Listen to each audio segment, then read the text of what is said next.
stabilized. Intaro Atun. Hey there, StarCraft fans! It's Falcon Paladin coming at you with yet another edition of StarCraft Brood War Remastered. Today it's going to be Horang2 versus Action here on Bloody Ridge. It's going to be a Patreon cast for those of you who support me on patreon.com/FalconPaladin.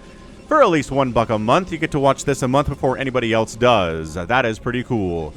So if you're watching this the week of April the 10th, thank you very much for supporting me on Patreon. I do appreciate it. If you're watching this in May 2023 or after, hit that like button, hit that subscribe. I'm here 6 times a week with StarCraft Brood War content. Top right of Bloody Ridge, going to be a Protoss player, going to be Horang2. And in the bottom left, it's going to be Action, who is an amazing macro Zerg player for sure. He's an ASL qualifier, ASL participant. So I think Horang2 is going to have his hands full here today. This is going to be another RJB replay. It's going to be a 2019 replay, so fairly recent. And this probe, why are you going this way, Mr. Probe, instead of through the middle? Terror of the Overlord scouting out. Terror of the Overlord merch available at falconpaladin.store.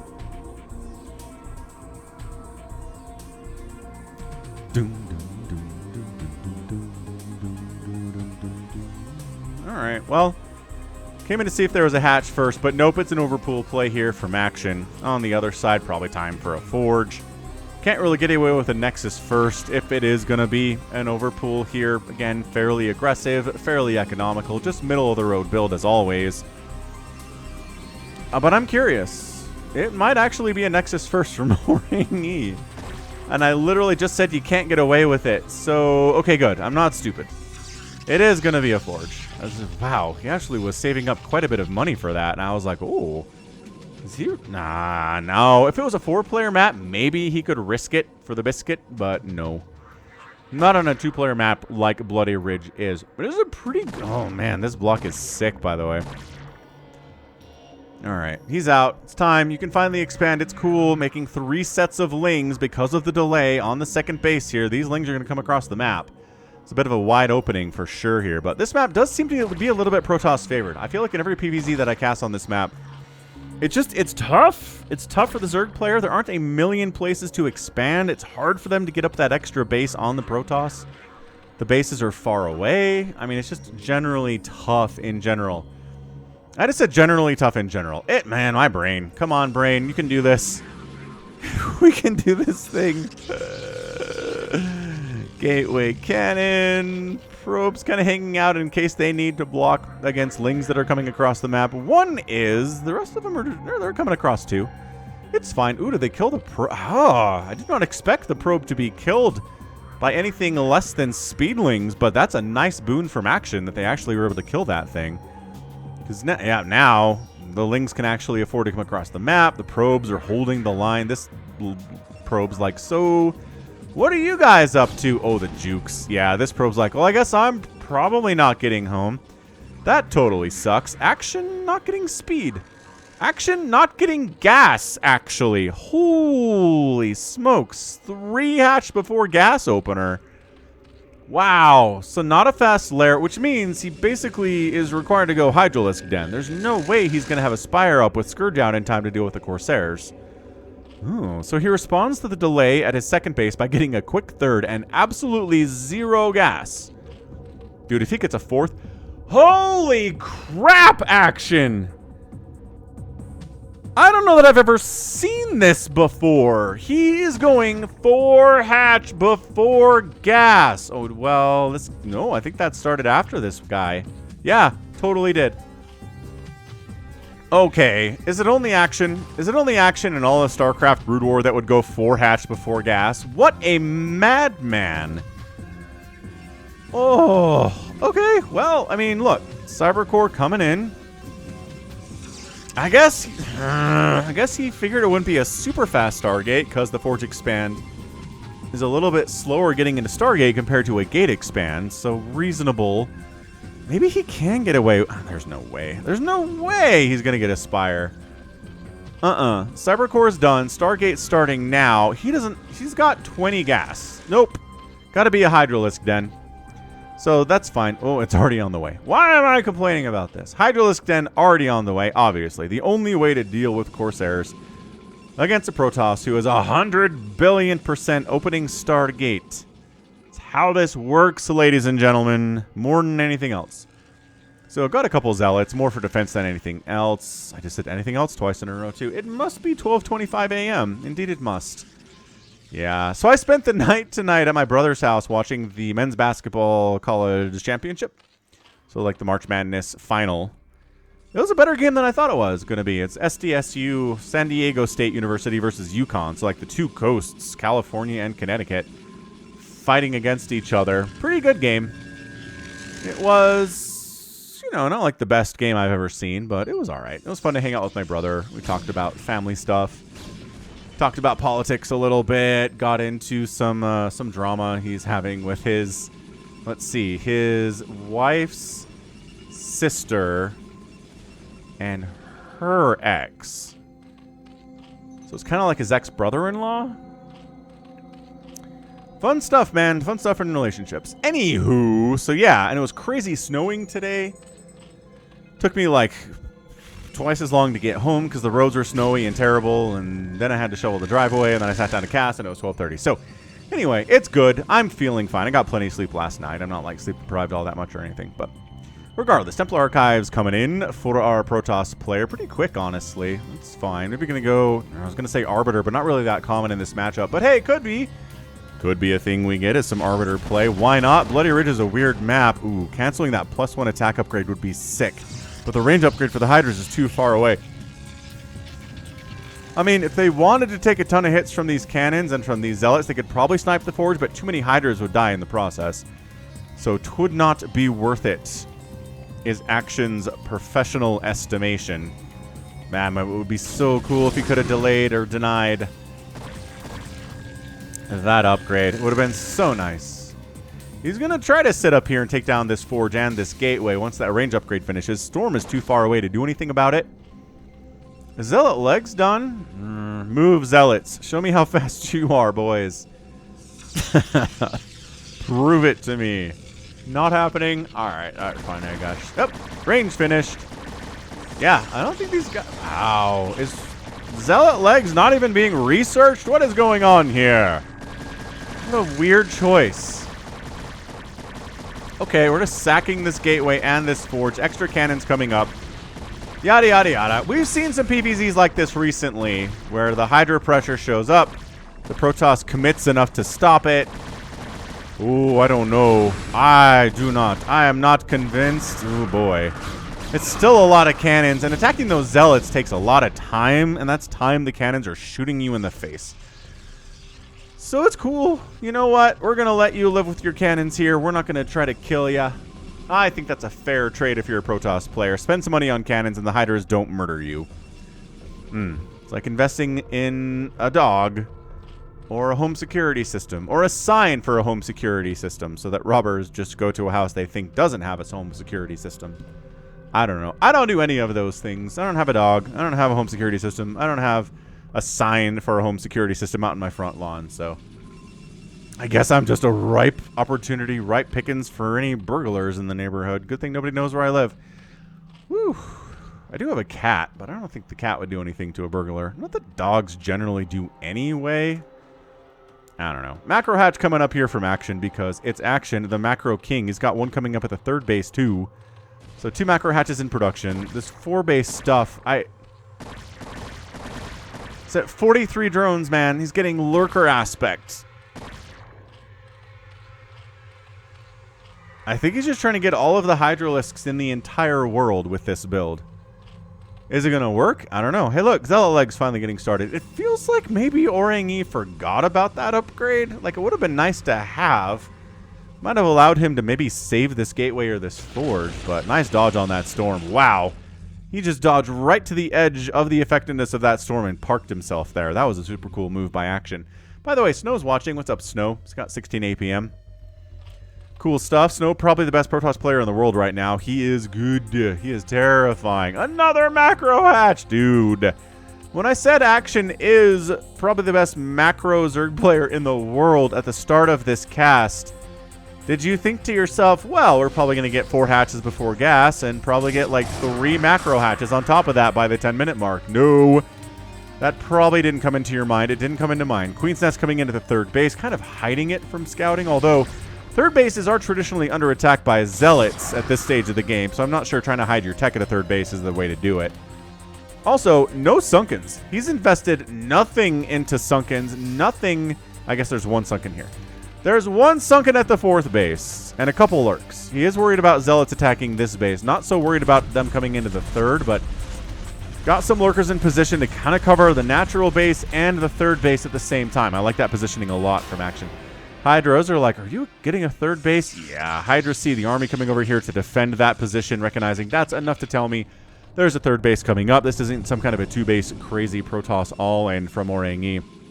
Getting a cannon up inside the mineral line just in case. Just in case Scourge show up, he needs to retreat back to that cannon with his Corsairs, or in case mutas are being produced. He really doesn't know what's going on other than a few Hydralisks. So totally could be a Spire.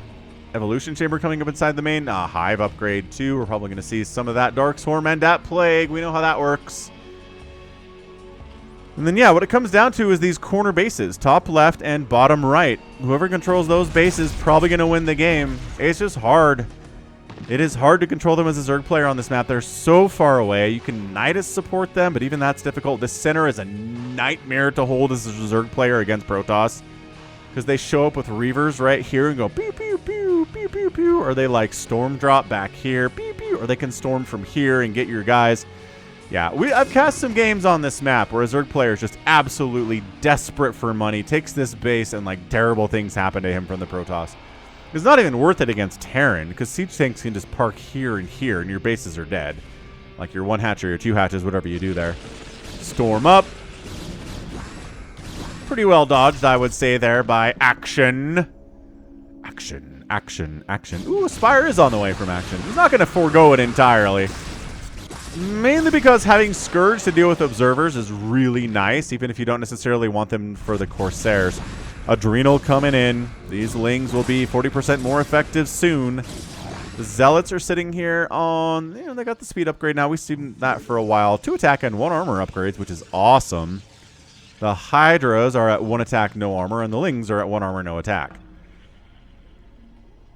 1/1 upgrades for the Hydras. That must have just finished, like between checking, or I'm blind. Either one. Ventral Sacs on the way. That's awesome. Action. Any good Protoss, any good Zerg worth his salt knows how to drop. Any good Protoss worth his salt also knows how to drop. Nice snipe on the Obs, though. Now you have to blindly storm where these lurkers are. Nice. That was a beautiful, beautiful snipe on that Observer. Can't ask for anything more than that. Another Observer down here could maybe join this party, but it's keeping an eye on these Overlords for some reason that I don't understand. Defiler round getting started at about 13 minutes. I think all the spell casting we're going to get from the Protoss is here. Storm is pretty much all you need. Could potentially make some Dark Archons and feed back some of these Defilers. We see that sometimes. But usually it's just Storm is kind of the only thing in the toolbox you need as a Protoss player to deal with the pesky Zergy Zergs. Lings have Adrenal now, so that Zealot doesn't want to fight, but he's going to fight anyway, and he's dead. So, tough, rough times for that Zealot. 4th base, 12 o'clock up. So, 4-basing Protoss, 4-basing Zerg. This is a dicey position right now for the Zerg player. He needs a 5th, and like I said, it's this or it's this. Taking the center as your 5th is just asking to die. Really is. Is he doing unloads and stuff? Alright, so this base is in trouble. But Lurkers on the high ground, Sunken on the high ground. It's not really the kind of an army that wants to go up a tiny, small choke to get up there while taking Lurker hits and Sunken hits the whole time. Maybe with a couple shuttles. Ooh, maybe some Reaver stuff too would be good. Dropping Reavers back here. Sick. So sick. So where are my drops at, man? I'm hearing the sound of Overlords getting loaded up. Oh, there we go. Lurker drop heading up this way. Sneaking, sneaking, sneaking. I like it. No, Protoss has no idea this is coming either. Oh, but maybe. No, Probe sees it. Probe sees it. Yeah, see Zerg trying to take top left. Protoss is like, nah. Not really, though. Yeah, there's Storm available here. So just you're going to unload, and it's going to get stormed, and Zealots are going to kill the Lurkers. This is not a good idea. That probe just heading down this way accidentally scouted it, man. Oh, that's brutal. That is such brutal timing for Action, and really nice lucky timing from Horang2. I don't think he was trying to scout with that probe at all, but he figured it out. Plague on the way. Dark Swarm up.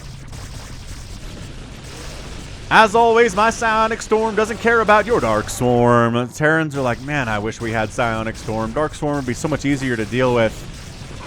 So much easier to deal with.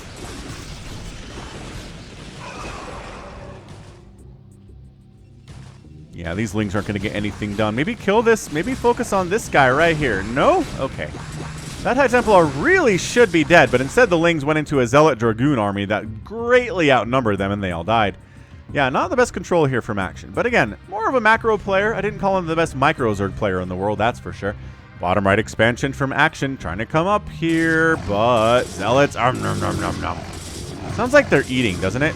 Nom, nom, nom. I've always felt that way about the Zealot. Oh, they didn't even cancel that. They just straight up killed that hatch. That's brutal. More Lurkers going down. I think Horang2's got this game in hand. I really do. He's got the Zealots. He's got the Archons. The Lurkers are no match for any of this stuff. He's got Reaver tech available. That was a crazy place for a Plague, man. I don't know what that was, Action. Not playing particularly well here is what I'm trying to say. Maybe he's playing at 12:30 a.m. himself, although I don't know. I've heard that Korean professional gamers are up till like 4 in the morning normally, so 12:30 is like his peak time, man. Plague catches 4 of the Dragoons. This base doesn't happen. See, Protoss just seems very comfortable denying these corner bases, being on a 4-base economy versus a 4-base economy of the Zerg, and they should be because economically it's a terrible place for the Zerg to be. Plagues are coming down, but the resulting attacks are not really taking advantage of this by Action. Yeah, Reaver's in production here. 180 to 176 supply. Action's at 57 drones, which is where he wants to be, but also he really desperately wants a 5th. But oh, look at Horang2 taking this base from him in the bottom right. Yeah, these Hiders not going to accomplish very much. This flank around the left side is just kind of scattered and trying to dodge storms. That's a nice split. The Lings run through it, but you can't micro everything all at once. Lings, oh, that's beautiful storm placement on those Lings. Ah, it's such beautiful storm placement on those Lings. It always amazes me how perfectly placed those storms are by Protoss. Because when Lings are on top of your units, you want to kill them, but if you are a little bit too far in one direction, then all your stuff dies as well, because the storm does friendly fire. Yeah, this base is not happening. The Lings are at 2-2, man, and Adrenal. They are mean little dudes. 3-1-2 upgrades for the gateway units is pretty fantastic, too. And once again, I'm not sure Horang2 cares as much about not getting this bottom right base as making sure that Action doesn't have it himself. He checks to make sure there's nothing up here either. That's good for him. The longer the game stays in this state. Okay, good snipe on that. Ah, both obs get sniped. That sucks. Really good control there by Action. Not the best from Horang2. But as Artosis always says, StarCraft is not about who makes no mistakes. It's about he who makes the fewest mistakes wins. Or she. Got Toss Girl. Alright, Reaver's up. Plague up too, though. Oh, man. The red is everywhere. The red on the red Protoss. Reaver shots coming from the high ground to the low ground. The splash damage. The trifecta is here. The Archons, the High Templar, the Reavers. Everything you want to do against a Zerg player. The Reavers are here. Protoss fans are rejoicing at the presence of the Reavers. That's an indication that their guy has a better chance of winning the match than if they didn't make Reavers. And yeah, Horang2 is kind of smashing through here. I mean, he's taking losses. Like that Reaver going down, for example. Action is expanding bottom right during all of this chaos. A good time to expand. While Horang2's attention is kind of in this middle push, trying to get in here, but yo, Action, the macro. And that's what we've seen, right? That's what we've seen is the way to deal with a really tough, strong, cost-effective Protoss army of Zealots, Dragoons, High Templar, Archons, Reavers is just have a ton of stuff. Right? Is there a perfect composition to deal with that as Zerg? No. What you got to do is just have enough stuff to whittle it down and whittle it down and whittle it down, and you're losing more than they're losing. But it's a way to stay alive, and it's a way to win. And to do that, you gotta have the extra bases. Which Action has, but guess what's coming down this way? A giant, scary Protoss... Oh, Protoss army? Oh, a little bit of a lurker. Okay, this is a huge overreaction, by the way. Like, massive overreaction. Action says, please do not kill my bottom right base. Please watch this Zergling army. But no. No. This base is going to die. And yeah, the strategy here is sound. It's why this map is Protoss favored in PvZ. It's because getting a 5th base as a Zerg player is hecka tough. So difficult.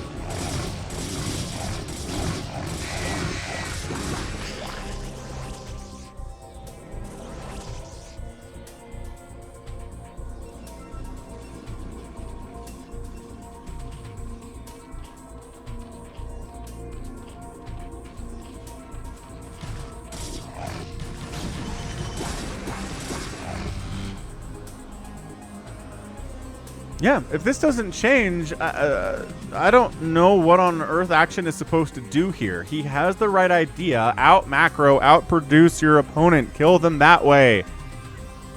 But if you can't, because you can't have more money than they do, then the superior cost effectiveness of the Protoss army will kill you.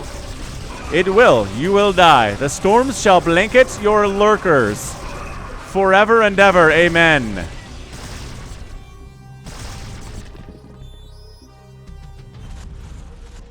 Bottom right, for the 3rd time today, Action's trying it. Maybe considering the top left here, too. 149 to 157 supply. It's 54 workers for the Zerg player and 50 for the Protoss.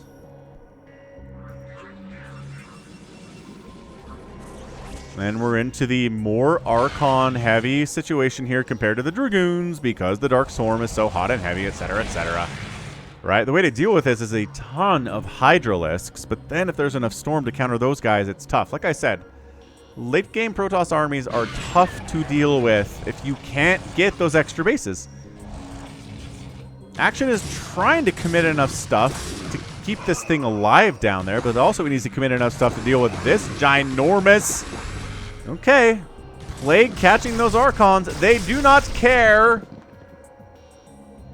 Nor shall they ever care. Not in the history of Brood War. Ever, ever, ever. Because there will be no balance changes. Can you imagine a balance change where somehow Plague affected Archons more than it does now? That'd be some weird stuff. Oh, they killed an Archon. I thought those Lings for sure would not get it done. Reaver up.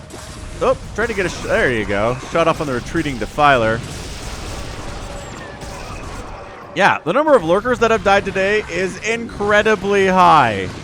Like, insanely high. Storm dodging by the Hydras. How many more storms you got, say the Hydras? Enough, say the High Templar.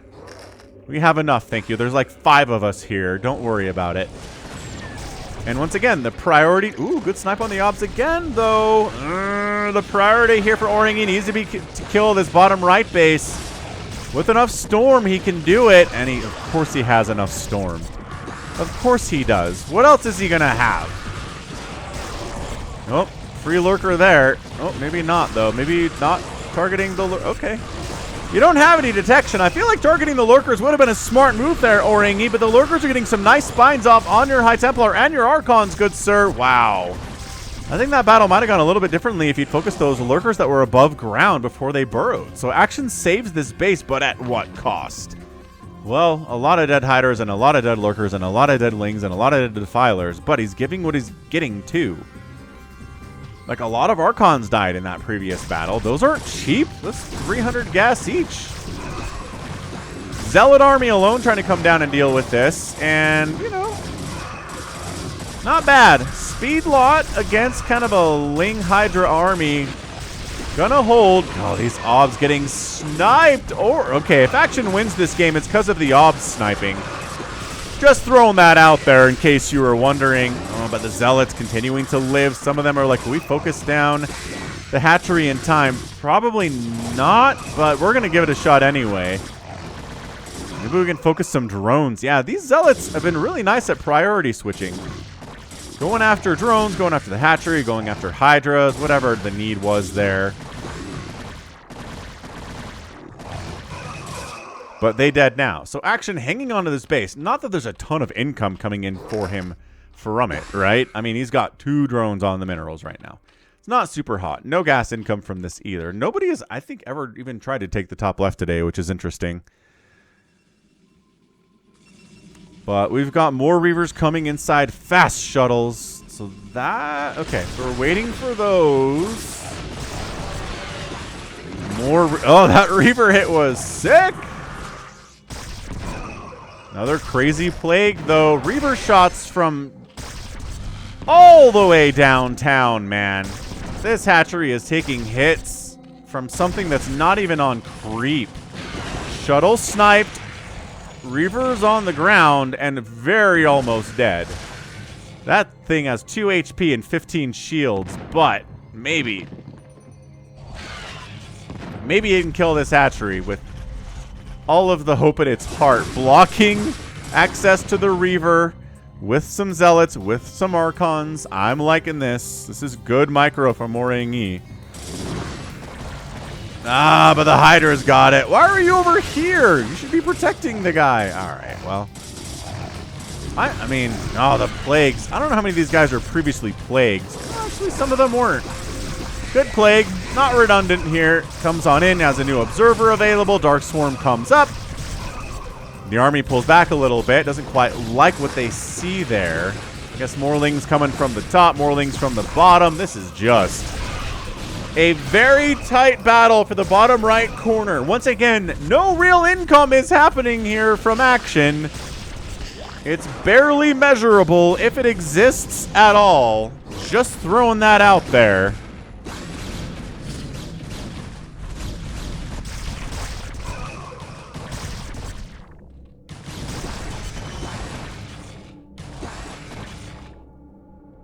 Oh, and he got the hatch. I didn't even see that under the Dark Swarm. Oh, boy. All right, that might be it for Action. I'm looking at it. If he doesn't have this base, I don't know what his win condition is. His win condition is killing this base. But it's 145 to 69 total supply right now. Yeah, Action doesn't have enough resources to rebuild this bottom right hatch, and that's it. Action taps out. I told you the quarter bases were key. And he lost it and was like, thought about it for a few seconds, maybe 20 or 30 seconds, and was like, this is not happening. I am not winning on even base count to a Protoss player. So yeah, Protoss fans, if you click on a PVZ on Bloody Ridge, expect your Protoss to have a pretty good time. Not guaranteeing that they're going to win or anything, but you know. Anyway.